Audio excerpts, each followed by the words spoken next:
তাদের সবাইকে তুমি ক্ষমা করে দাও আল্লাহ। প্রত্যেকের কবরকে জান্নাতের বাগান বানায় দাও আল্লাহ।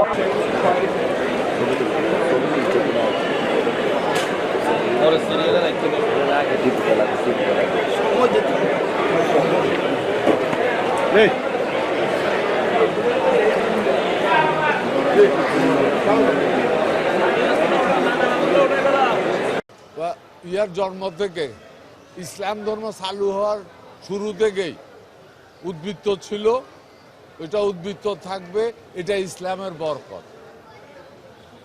আমরা নিজেরা যদি সৎ হই, দেশ এগিয়ে যাবে।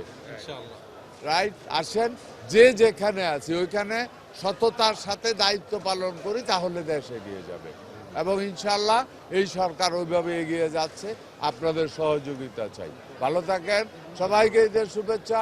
ঈদ মোবারক। আমাদেরকে সুন্দর করার দায়িত্ব আপনার, আমার, আমাদের সবার।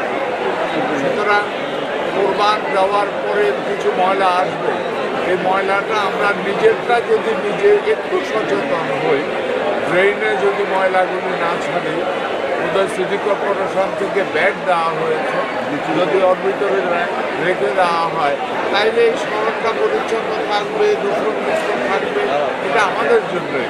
আর ঈদগাহ জামাতে যত লোক নামাজ পড়েছে, প্রত্যেকটা লোক নিঃসন্দেহে অত্যন্ত খুশি করে নামাজ পড়েছে যে এটা বোধ হয় বাংলাদেশের প্রথম কোনো ঈদগাহ জামাতকে সম্পূর্ণভাবে বৃষ্টিমুক্ত রাখার জন্য কাভার করা, এবং কুমিল্লার ইতিহাসে কুমিল্লাতে প্রথম এই ধরনের সেফ একটা ঈদগাহ জামাত। আমরা সবাই খুশি, আশা করি আগামী দিনেও এই ধরনের আজকে আমাদের ভিতরে যে ভাতৃত্ববোধ, একে অপরের মধ্যে যে কপারেশন, এটা আমাদেরকে কন্টিনিউ রাখতে হবে আগামী দিনে কুমিল্লার উন্নয়নের উদ্দেশ্যে। এবং আমরা সবাই তাই চেষ্টা করে যাচ্ছি, আশা করি তাই থাকবে।